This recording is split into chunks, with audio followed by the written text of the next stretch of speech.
Assalamualaikum warahmatullahi wabarakatuh. Alhamdulillah, alhamdulillah rabbil alamin. Assalatu wassalamu ala asyrafil anbiya'i wal mursalin wa ala alihi wa ashabihi ajma'in. Asyhadu an la ilaha illallah wahdahu la syarikalah wa asyhadu anna Muhammadan abduhu wa rasuluh. Pertama-tama, marilah kita panjatkan puji syukur kepada Allah Subhanahu wa taala yang masih memberikan kita nikmat kesehatan dan nikmat kesempatan. Salawat serta salam semoga selalu tercurah limpahkan kepada Nabi Allah, Nabi Muhammad sallallahu alaihi wasallam beserta keluarga, sahabat, tabi'in, tabi'ut tabi'in yang insyaallah hingga para pengikutnya yang setia hingga akhir zaman. Alhamdulillah, baiklah, di sini saya akan menyampaikan atau memaparkan materi yang telah diberikan oleh dosen pembimbing kami, yaitu dengan hormat saya sebutkan namanya Ibu Surni Kadir. Alhamdulillah, beliau memberikan saya judul makalah yang akan saya paparkan pada kesempatan kali ini, yaitu pemikiran teori Khawarij. Baiklah, langsung saja saya akan memaparkan sedikit makalah yang telah diberikan. Yang pertama, bab 1, pendahuluan. Latar belakang. Berbicara masalah aliran pemikiran dalam Islam berarti berbicara tentang ilmu kalam. Kalam secara harfiah berarti kata-kata. Kaum teolog Islam berdebat dengan kata-kata dalam mempertahankan pendapat dan pemikirannya, sehingga teolog disebut sebagai mutakallim, yaitu ahli debat yang pintar mengolah kata. Ilmu kalam juga diartikan sebagai teologi Islam atau usuluddin, ilmu yang membahas ajaran-ajaran dasar dari agama.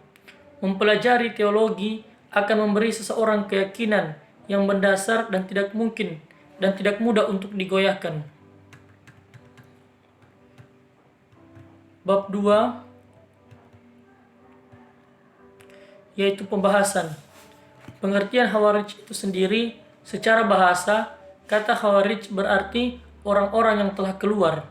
Kata ini dipergunakan oleh kalangan Islam untuk menyebut sekelompok orang yang keluar dari barisan sahabat Ali bin Abi Thalib radhiyallahu an, karena kekecewaan mereka terhadap sikapnya yang telah menerima tawaran tahkim dari kelompok Muawiyah yang dikomandai oleh Amr bin As dalam perang Siffin.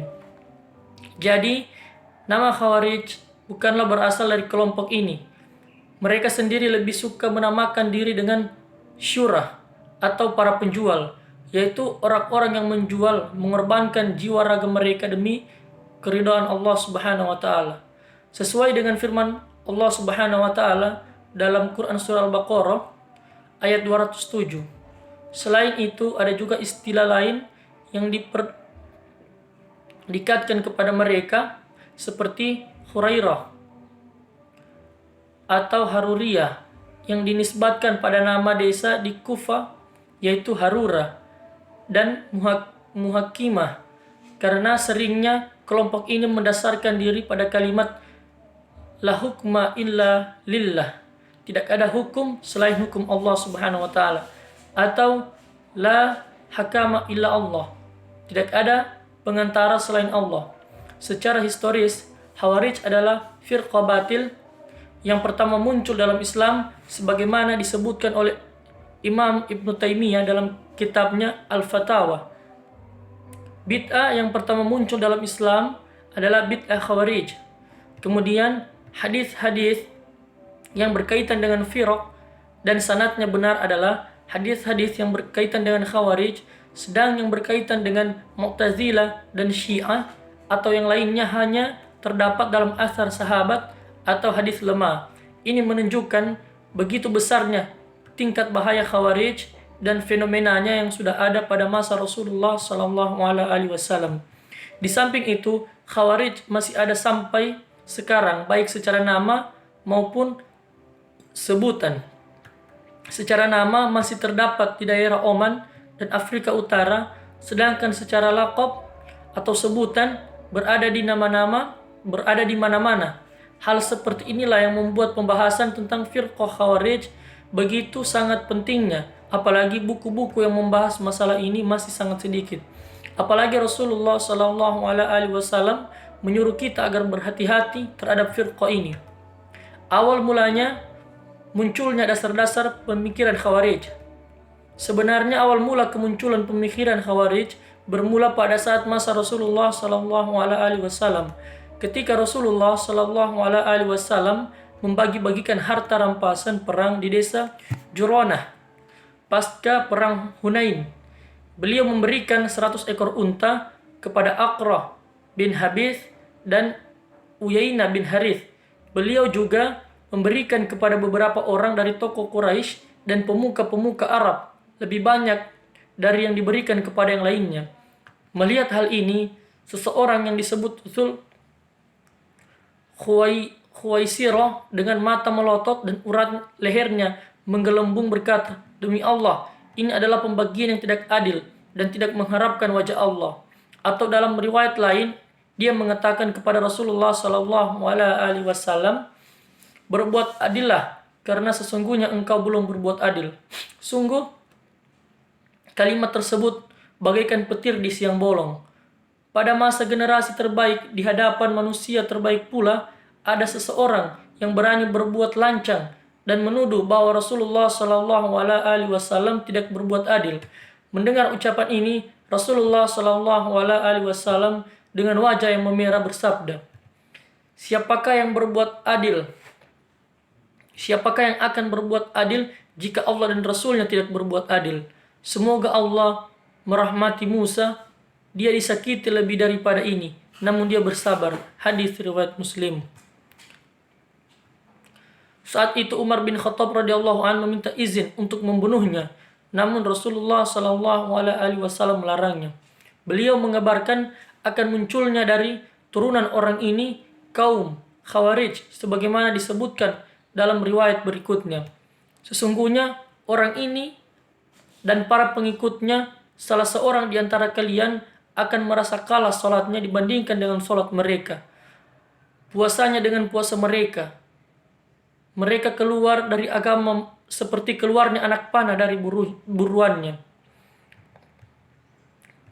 Demikian Rasulullah Shallallahu Alaihi Wasallam mensinyalir akan munculnya generasi semisal Dzul Khuwaisirah, sang munafik, yaitu satu kaum yang tidak pernah puas dengan penguasa manapun, menentang penguasanya walaupun sebaik Rasulullah Sallallahu Alaihi Wasallam. Maka kelompok ini sungguh sangat membahayakan kaum muslimin.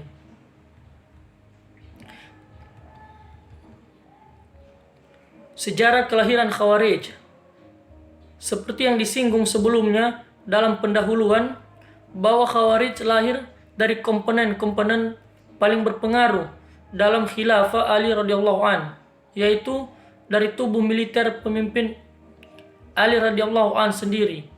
Pada saat kondisi politik yang makin tidak terkendali dan dirasa sulit untuk mereda dengan prinsip masing-masing, maka kubu Muawiyah radhiyallahu an yang merasa akan dikalahkan dengan perang Siffin menawarkan untuk mengakhiri perang saudara ini dengan tahkimi di bawah Al-Quran. Semula Ali radhiyallahu an tak menyetujui tawaran ini. Dianggap dengan prinsip bahwa kekuatan hukum kekhalifaannya sudah jelas dan tidak dapat dipungkiri. Namun sebagian kecil dari kelompok militer pemimpinnya memaksa Ali radhiyallahu an menerima ajakan kubu Muawiyah radhiyallahu an. Kelompok ini terbukti dapat mempengaruhi pendirian Ali radhiyallahu an. Bahkan saat keputusan yang diambil oleh sahabat Ali radhiyallahu an untuk mengutus Abdullah bin Abbas radhiyallahu an menghadapi utusan kubu lawannya Amr bin As dalam tahkim, Ali radhiyallahu an malah mengalah pada nama Abu Musa al-As'ari yang diajukan kelompok itu menggantikan Abdullah bin Abbas. Anehnya, kelompok ini yang sebelumnya memaksa Ali untuk menyetujui tawaran kubu Muawiyah untuk mengakhiri perseteruan dengan jalan tahkim, pada akhirnya setelah tahkim berlalu dengan hasil penegakan Muawiyah radhiyallahu an sebagai khalifah menggantikan Ali radhiyallahu an, mereka kemudian menilai dengan sepihak bahwa gencatan senjata dengan cara tahkim tidak dapat dibenarkan dan ilegal dalam hukum Islam. Artinya, menurut mereka, semua kelompok, bahkan setiap individu yang telah mengikuti proses itu telah melanggar ketentuan syara. Karena telah melanggar prinsip dasar bahwa setiap keputusan berada pada kekuasaan Tuhan. Dan sesuai dengan pokok-pokok pemikiran mereka bahwa setiap yang berdosa maka ia telah kafir. Maka mereka menilai bahwa setiap individu yang telah melanggar prinsip tersebut telah kafir, termaksud Ali radhiyallahu an, sehingga mereka memaksanya untuk bertobat atas dosanya itu sebagaimana mereka telah bertobat karena ikut andil dalam proses tahkim. Demikian watak dasar kelompok ini, yaitu keras kepala dan dikenal kelompok paling keras memegang teguh prinsipnya. Inilah sebenarnya menjadi penyebab utama lahirnya kelompok Khawarij ini. Khawarij adalah kelompok yang di dalamnya dibentuk oleh mayoritas orang-orang Arab pedalaman. Mereka cenderung primitif, tradisional, dan kebanyakan dari golongan ekonomi rendah. Namun keadaan ekonomi yang di bawah standar tidak mendorong mereka untuk meningkatkan pendapatan. Ada sifat lain yang sangat kontradiksi dengan sifat sebelumnya, yaitu kesederhanaan dan keikhlasan dalam memperjuangkan prinsip dasar kelompoknya. Walaupun keikhlasan itu ditutupi keberpihakan dan fanatisme buta, dengan komposisi seperti itu, kelompok ini cenderung sempit wawasan dan keras pendirian. Prinsip dasar bahwa tidak ada hukum kecuali hukum Tuhan, mereka tafsirkan secara zahir saja.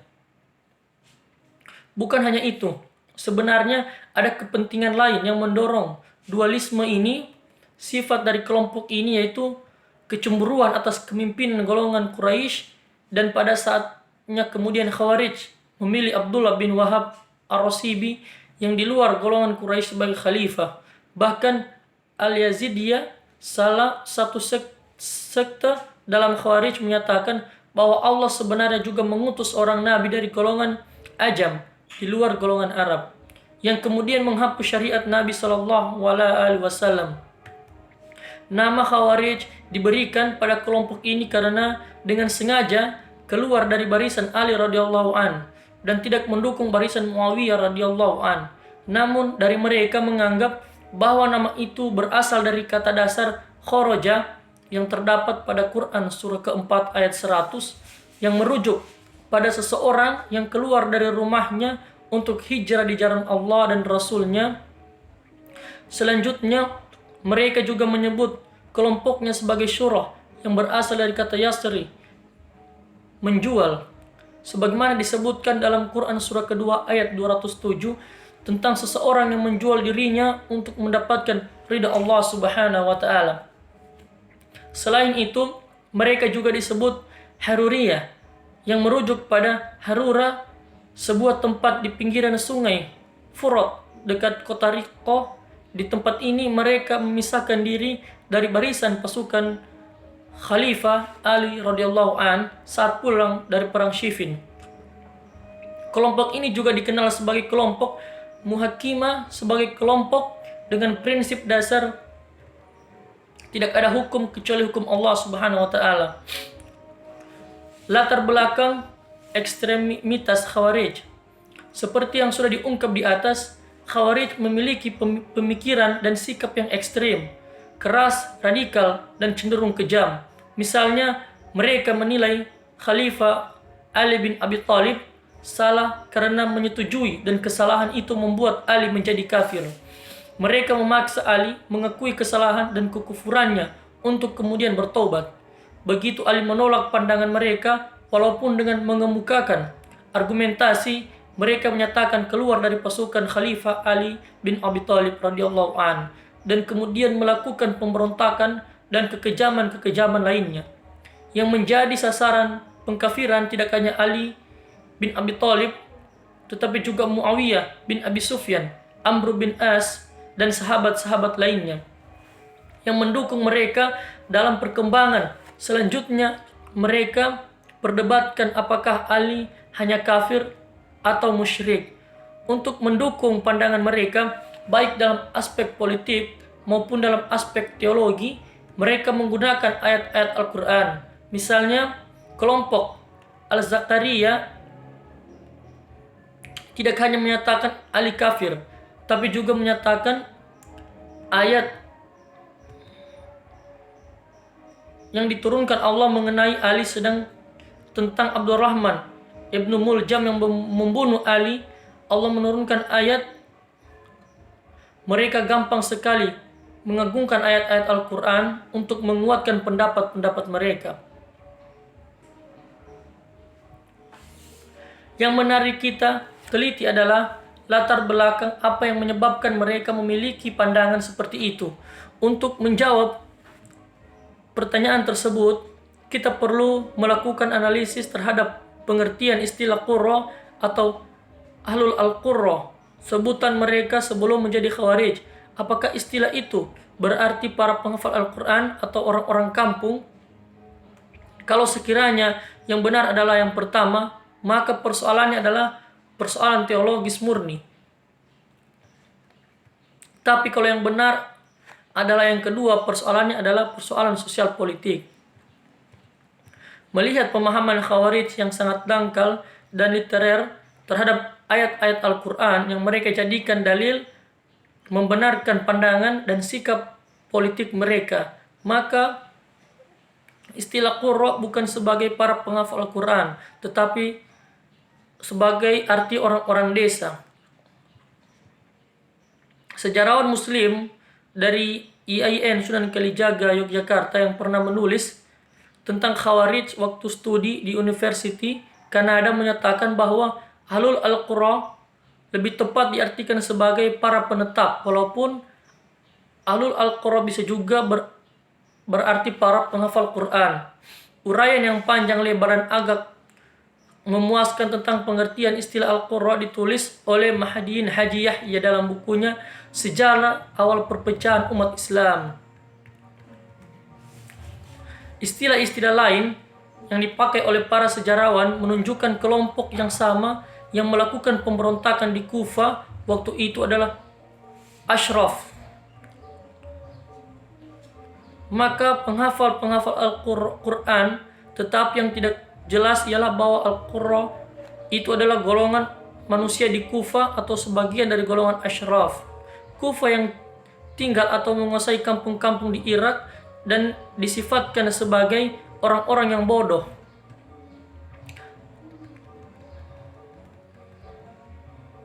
Khawarij tidak hanya mengkafirkan Ali bin Abi Thalib radhiyallahu an, tapi juga Khalifah Utsman bin Affan mulai tahun ke-7 pemerintahannya. Pengkafiran terhadap sahabat Utsman, masalah teologis, juga berlatar belakang politik. Tepatnya masalah tanah-tanah sawat yang luas di wilayah Sasaniyah yang ditinggalkan oleh para pemiliknya.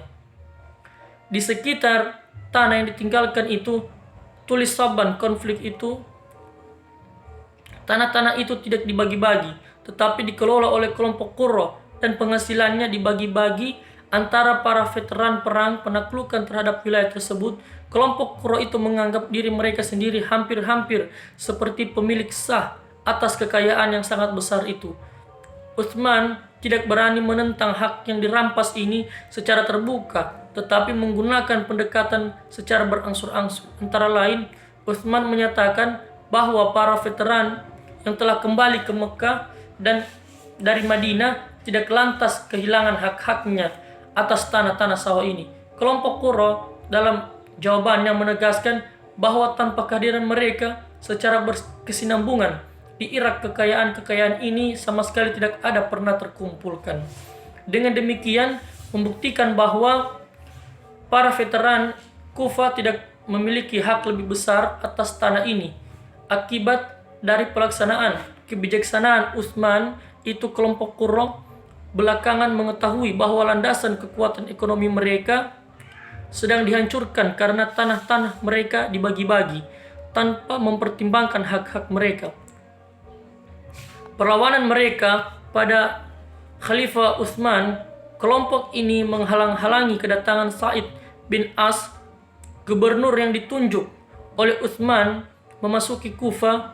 Mereka memilih Abu Musa sebagai gubernur dan memaksa Utsman mengakui tindakan kekerasan ini. Adapun sifat-sifat Khawarij, yang pertama, mencela dan menyesatkan. Orang-orang Khawarij sangat mudah dan mencela dan menganggap sesat muslim lain. Bahkan Rasulullah SAW sendiri tidak adil dalam pembagian ghanimah. Kalau terhadap Rasul sebagai pemimpin umat berani berkata sekasar itu, apalagi terhadap muslim yang lainnya. Tentu dengan mudahnya mereka menganggap kafir. Mereka mengkafirkan Ali, Muawiyah, dan sahabat yang lain. Fenomena ini sekarang banyak bermunculan. Efek dari mudahnya mereka saling mengkafirkan adalah kelompok mereka mudah pecah disebabkan kesalahan kecil yang mereka perbuat. Yang kedua, berburuk sangka. Fenomena sejarah membuktikan bahwa orang-orang Khawarij adalah kaum yang paling mudah berburuk sangka. Mereka berburuk sangka kepada Rasulullah SAW bahwa beliau tidak adil dalam pembagian ghanimah, bahkan menuduh Rasulullah SAW tidak mencari ridha Allah. Mereka tidak cukup sabar menanyakan cara dan tujuan Rasulullah SAW, melebihkan pembesar-pembesar dibanding yang lainnya. Padahal itu dilakukan Rasulullah SAW dalam rangka dakwah dan ta'liful qulub. Mereka juga menuduh sahabat Utsman sebagai nepotis dan menuduh Ali tidak mempunyai visi kepemimpinan yang jelas. Yang ketiga, berlebih-lebihan dalam ibadah. Ini dibuktikan oleh kesaksian sahabat Ibnu Abbas. Mereka adalah orang yang sangat sederhana. Pakaian mereka sampai terlihat serat-seratnya karena cuma satu dan sering dicuci. Muka mereka pucat karena jarang tidur malam. Jidat mereka hitam karena lama dalam sujud. Tangan dan kaki mereka, kepala mereka disebut qurra karena bacaan Al-Qur'annya bagus dan lama. Bahkan Rasulullah SAW sendiri membandingkan ibadah orang-orang Khawarij dengan sahabat yang lainnya, termasuk Umar bin Khattab, masih tidak ada apa-apanya, apalagi kalau dibandingkan dengan kita ini. Ia menunjukkan betapa sangat berlebih-lebihannya ibadah mereka, karena itu mereka menganggap ibadah kaum yang lainnya belum ada apa-apanya. Yang keempat, keras terhadap sesama muslim dan memudahkan yang lainnya. Hadis Rasulullah SAW menyebutkan bahwa mereka mudah membunuh orang Islam tetapi membiarkan penyembah berhala.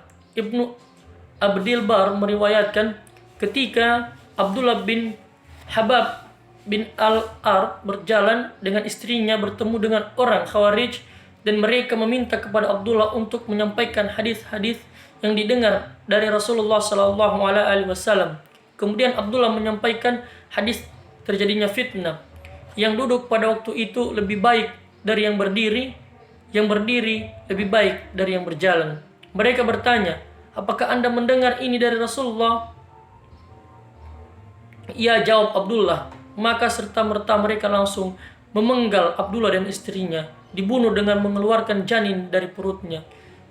Di sisi lain, tatkala mereka di kebun kurma dan ada satu biji kurma yang jatuh, kemudian salah seorang dari mereka memakannya, tetapi setelah yang lain mengingatkan bahwa kurma itu bukanlah miliknya, langsung saja orang itu memuntahkan kurma yang dimakannya.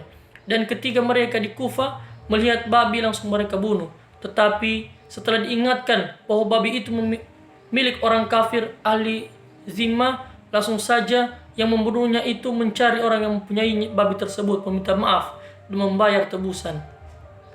5. Sedikit pengalamannya. Hal ini digambarkan dalam hadis bahwa orang-orang Khawarij umurnya masih muda-muda yang hanya mempunyai bekal semangat. Yang keenam, sedikit pemahamannya. Disebutkan dalam hadis dengan sebutan sufahal ul ahlam, orang bodoh, berdakwah pada manusia untuk mengamalkan Al-Quran dan kembali padanya, tetapi mereka sendiri tidak mengamalkannya dan tidak memahaminya. Merasa bahwa Al-Quran akan menolong di akhirat, padahal sebaliknya akan membahayakannya.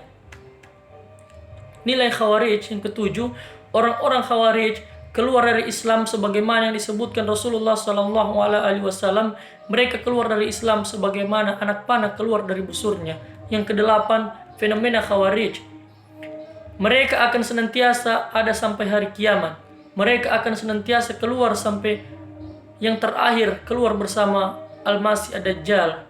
Yang kesembilan, kedudukan Khawarij. Kedudukan mereka sangat rendah di dunia, disebut sebagai seburuk-buruk makhluk, dan di akhirat disebut sebagai anjing neraka. Yang kesepuluh, sikap terhadap Khawarij. Rasulullah Shallallahu Alaihi Wasallam menyuruh kita untuk membunuh jika menjumpai mereka. Jika engkau bertemu dengan mereka, maka bunuhlah mereka. Adapun tokoh dan sekte Khawarij, Abdullah bin Wahab Ar-Rasibi sebagai pemimpin mereka. Dalam perkembangan selanjutnya, Khawarij berpecah ke beberapa kelompok dan aliran. Walaupun Khawarij berpecah, mayoritas dari mereka tetap memiliki pandangan sama dalam tiga hal. Yang pertama, persamaan pandangan mengenai politik. Dalam memilih pemimpin, mereka sepakat bahwa khalifah hendaknya diserahkan mutlak kepada rakyat untuk memilihnya, dan tidak ada keharusan dari etnik, ras, kabilah, atau keturunan tertentu seperti Quraisy atau keturunan Nabi. Hal ini disyaratkan sebab tiada kemuliaan bagi seseorang yang beriman kecuali ketakwaannya. Yang kedua, khilafah, kepemimpinan yang mengikuti sistem permusyawaratan. Kedua prinsip ini tentunya mengingatkan kita pada sistem demokrasi sekarang, di mana pemilihan pemimpin ditentukan oleh rakyat atau dengan cara pemilihan raya. Ketiga, persamaan pandangan yang berkenan dengan akidah. Mereka berpendapat bahwa mengamalkan perintah-perintah agama adalah sebagian dari iman, bukan iman secara keseluruhan. Siapa saja yang beriman kepada Allah, kepada para rasulnya, mendirikan sholat, berpuasa, dan mengamalkan segala rukun Islam dengan sempurna, lalu ia melakukan dosa besar, maka orang tersebut menurut anggapan Khawarij telah kafir. Terdapat beberapa pandangan yang menyesatkan dalam sekte ini, seperti tidak mengakui hukumnya rajam terhadap pezina, pelaku maksiat hukumnya kafir, syirik, dan kalau mati sebelum bertaubat maka seluruh amal baiknya ditolak dan akan ditempatkan dalam neraka jahanam kekal untuk selama-lamanya. Aliran ini juga dikenal sebagai senang mengkafirkan orang lain, dan terhadap beberapa kriteria yang mereka sepakati tentang seseorang yang dimasukkan dalam kategori musyrik atau kafir.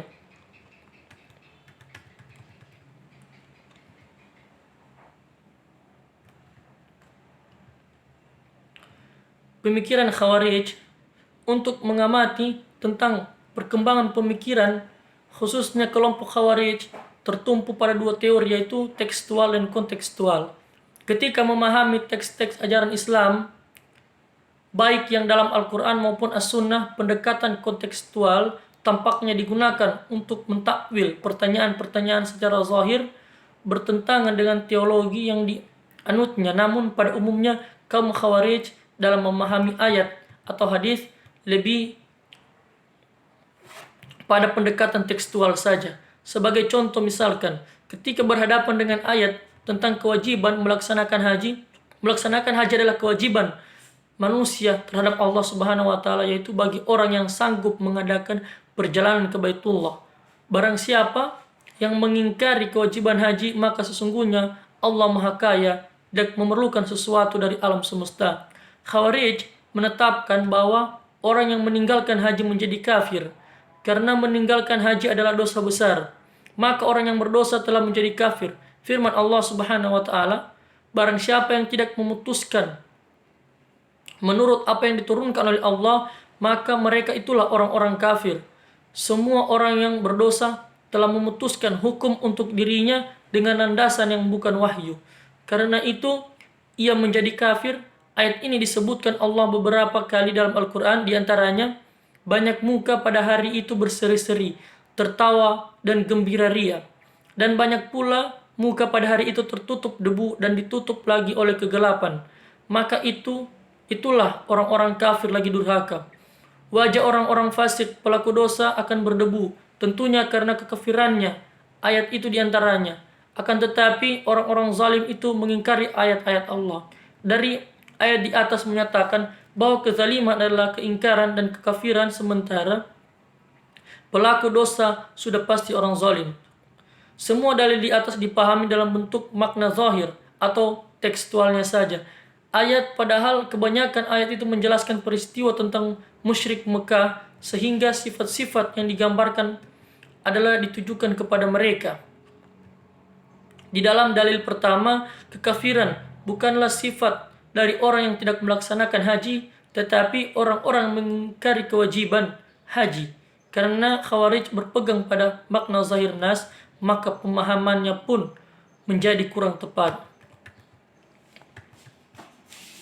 Pemikiran politik Khawarij, kelompok Khawarij muncul bersama dengan mazhab Syiah, masing-masing muncul sebagai sebuah mazhab pada pemerintahan Khalifah Ali bin Abi Thalib. Pada awalnya kelompok ini adalah para pendukung Ali bin Abi Thalib, meskipun pemikiran kelompok ini lebih dahulu daripada mazhab Syiah. Khawarij adalah kelompok sempalan yang memisahkan diri dari barisan Ali setelah arbitase atau tahkim yang mengakhiri perseteruan dan kontak senjata antara Ali dan Muawiyah di Siffin. Dan suatu hal yang aneh, kelompok yang semula merupakan sebuah kelompok yang memaksa Ali untuk menerima tahkim dan menunjuk orang yang telah menjadi hakim atas pilihan mereka ketika Ali pada mulanya hendak mengangkat Ibnu Abbas. Tetapi atas desakan pasukan yang keluar, Khawarij akhirnya mengangkat Abu Musa al-Asy'ari, belakangan memandang perbuatan tahkim sebagai kejahatan besar.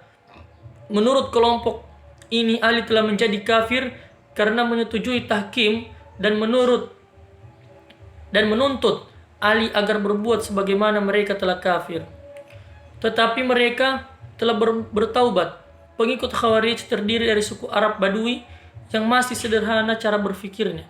Sikap keagamaan mereka sangat ekstrim dan sulit menerima perbedaan pendapat di tengah, dan diterangkan oleh Abu Zahra bahwasannya para pengikut kelompok Khawarij pada umumnya terdiri atas orang-orang Arab pegunungan yang ceroboh dan berpikiran dangkal.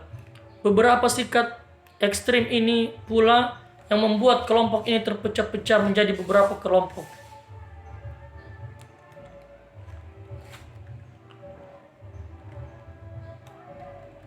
Adapun bab 3 itu penutup. Kesimpulan, aliran Khawarij sebagai sebuah pelopor dan pendobrak akan kevakuman dalam hal berfikir umat Islam. Selama itu umat Islam hanya bersifat sami'na wa ata'na, baik masalah teologi maupun politik. Tetapi kaum Khawarij mengawali untuk membuka pintu demokrasi di kalangan umat Islam. Walaupun mereka sangat ekstrim, tetapi itu adalah sebagai sebuah tanggung jawab terhadap kemurnian akan keimanan umat Islam. Walaupun disinyalir bahwa aliran kaum Khawarij ini telah tiada musnah, tapi ajaran-ajaran dan doktrinnya masih tetap eksis dan dipakai oleh sekelompok umat Islam sekarang ini dengan sebutan Khawarij modern. Ini terbukti dengan julukan yang diberikan kepada umat Islam sekarang ini, yaitu Islam teroris. Karena di media massa maupun elektronik, hampir semua pelaku teroris adalah orang-orang yang memeluk dan mengaku beragama Islam. Baiklah, alhamdulillah saya telah selesai menyampaikan materi yang telah diberikan oleh Ibu Surni. Mungkin apabila saya ada salah kata, itu datangnya dari saya sendiri dan benarnya itu datang dari Allah Subhanahu wa taala. Akhirul kalam, nun wal qalami wa ma yasturun, fastabiqul khairat. Tsumma assalamualaikum warahmatullahi wabarakatuh.